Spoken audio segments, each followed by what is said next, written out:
बहुत समय पहले की बात है। एक नौजवान व्यापारी जहाज से व्यापारिक यात्रा पर जा रहा था। यात्रा के बीच अचानक भयानक तूफान आया। लहरें इतनी ऊंची थीं कि पूरा जहाज टूटकर डूब गया। जहाज पर मौजूद लोग समुद्र में बह गए। किसी तरह एक लकड़ी के तख्त का सहारा लेकर वह व्यापारी समुद्र के किनारे तक पहुंच गया। जब होश आया तो उसने खुद को अकेला पाया। चारों तरफ बस समुद्र की आवाज और हवा की सरसराहट थी। जैसे ही वह उठा, उसने भगवान से प्रार्थना की, हे भगवान, कृपया मेरी मदद करो, मुझे यहाँ से बचा लो। दिन बीतते गए, लेकिन कोई मदद नहीं आई। वह व्यापारी अपनी रातें समुद्र के किनारे रेत पर सोकर गुजारने लगा। अगली सुबह उसने फिर प्रार्थना की, लेकिन फिर भी कोई मदद नहीं आई। वह रात को समुद्र के किनारे रेत पर सोता और दिन में नारियल और समुद्री मछलियों को खाकर गुजारा करता। इस तरह कई दिन बीत गए।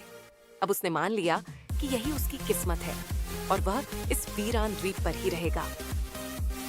धीरे धीरे उस व्यापारी ने कुछ लकड़ियों और पत्तों से एक छोटी सी झोपड़ी बना ली। जहाज के टूटे हिस्सों से जो भी चीजें किनारे पर आईं, वह सब उसने अपनी झोपड़ी में रख ली। एक दिन उसने आग जलाकर खाना बनाया और फिर जंगल में कुछ फल ढूंढने चला गया। जब वह वापस लौटा तो उसने देखा कि उसकी पूरी झोपड़ी में आग जल रही थी। अपनी झोपड़ी को ऐसा जलता देख मानो व्यापारी के दिल पर पहाड़ टूट पड़ा। वह आसमान की ओर देखते हुए रोने लगा और भगवान की निंदा करने लगा। हे भगवान, मैं यहाँ अकेला फंसा हूँ। आपसे मदद मांगी, पर आपने मेरी आखिरी उम्मीद भी जला दी। आप बहुत बुरे हैं।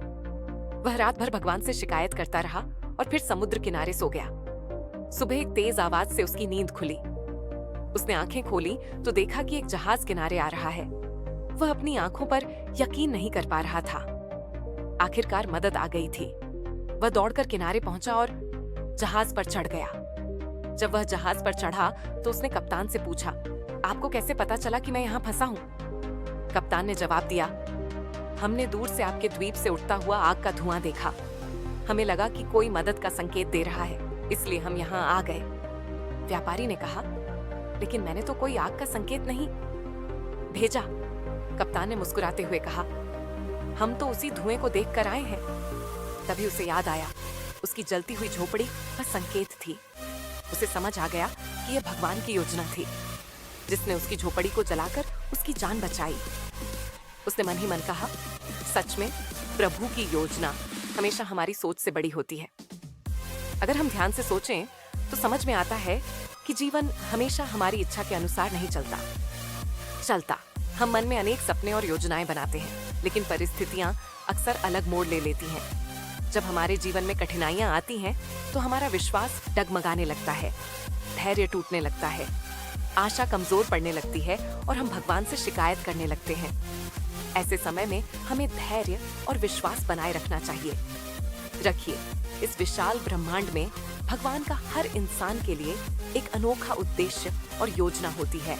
हमें बिना हिम्मत हारे प्रयास करते रहना चाहिए और ईश्वर पर विश्वास बनाए रखना चाहिए। हमारे प्रयास और भगवान का आशीर्वाद मिलकर हमें हर कठिनाई से बाहर निकाल सकते हैं। इसलिए जब भी लगे कि आपकी योजना विफल हो रही है या हालात आपके खिलाफ हैं, तो हमेशा याद रखना, शायद भगवान ने आपके लिए कोई और योजना बनाई है और उनकी योजना हमेशा आपकी योजना से बड़ी और बेहतर होती है। दोस्तों, अगर आपको यह कहानी पसंद आई हो तो कृपया इसे लाइक करें और अपने दोस्तों के साथ शेयर करें।